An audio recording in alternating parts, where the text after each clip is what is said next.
Welcome to my movie fan channel. My name is Tyler. Today's movie review is for Relic. It's a new horror movie that I saw at the drive-in. I don't know where you can really find it online other than just watching it at the drive-in. I don't think it's on streaming. Relic is the story of an Australian family, and the whole time you're like, where's the grandma? They go there, they're looking for their grandmother. Like, what's happening? Why can't the grandma remember anything? She's leaving sticky notes everywhere. The mom's having this creepy dream there being a cabin in the woods. She's seen this old man, he like falls over and deteriorates, and you're like, oh my gosh.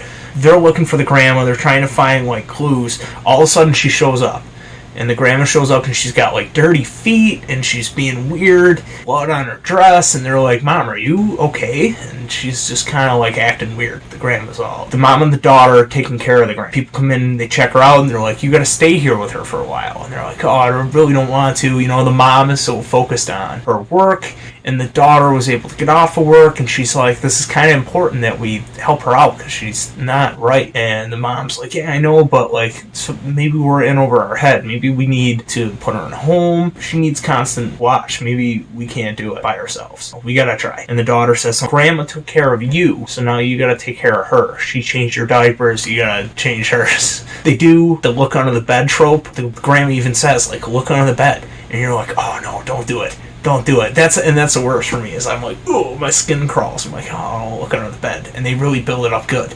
And this whole first act of this movie is like terrifying because they focus on the mood, tone, and they make it so frightening and scary in anticipation to stuff going down. It reminded me a little bit of Hereditary, although not quite as like stomach dropping as if you're like going down a roller coaster, but it did a really good job setting the tone the way that movie did. It just wasn't as extreme. So you see the grandma's house is like deteriorating. It's all dirty and falling apart. It was just a really eerie sight to see, and you could just see things crumbling around, falling apart. The grandma's flipping out, and I'm like, oh my god, just put her in a home. I must yell it like 6 times. She's getting all weird, and like she's doing the crawl thing where she's like her body's breaking up and she's crawling around on all fours, and I'm like, oh my god, put her in a home. Oh, old people are terrifying. The elderly can be scary. I'm just kidding. This grandmother, she did really good. The actress to play the grandma, all 3 of the girls were great, but the grandma, she did an awesome job because of everything she had to invoke. And I don't want to give too much away, but I kind of will. It's a review, so see the movie if you really want to see. But from now on, I'm kind of going to dive into what the actual premise of. I haven't seen The Visit by M. Night Shyamalan. I have seen Hansel and Gretel, and I know that old people can be scary. This movie is a little bit horror. There's an element of people following you around, and they see shadows in the doorway and whatever, and the daughter's like seeing stuff. It's really the grandma's turmoil, and you see the house deteriorating, and you can see that her mind's going, and that's kind of what the focus of the movie is. It's a lot of taking care of your family, making sure they are taken care of for when they can't take care of themselves. It's the circle of life. It was really like an allegory for dementia, as the grandma was really losing her memory and her mind. It was pretty interesting to see the contrast there. You really start to figure that out. She's like destroying photo albums. They make it creepy still because she's chasing them around, and it's crazy that like 2 grown women couldn't break through drywall that already had a hole in it,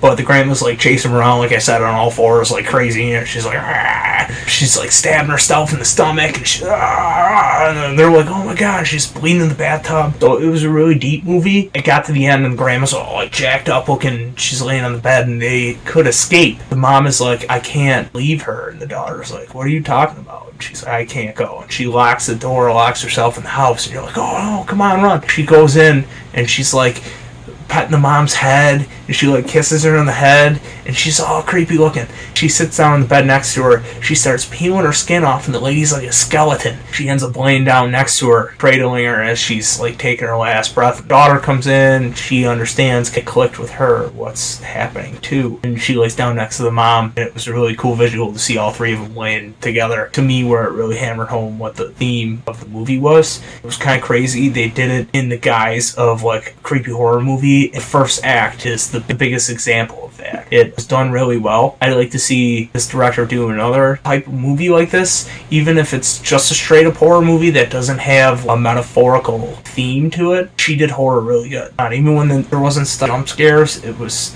still kind of terrifying. I really enjoyed Relic, guys. If you get the chance to see it, like I said, I think it's at some drive-ins. If you have a drive-in theater around you, or if there's theaters open near you, I would definitely go out and see it if you like kind of movies that are up for interpretation or that are dealing with heavier themes or aren't as obvious or make you think a little bit. This movie will do that. It's also kind of scary. Just don't expect things to like pop out. I've heard it compared to like the Babadook and stuff, where it's just like a mental, it's in the head of the character, all the terrifying things that are happening. It's not like an external, like, we gotta get the spirit back in the object, or like, you know, ghosts flying through the walls and stuff. Although it does have that. The Krampus running around, chasing him around like a, you know, psycho person.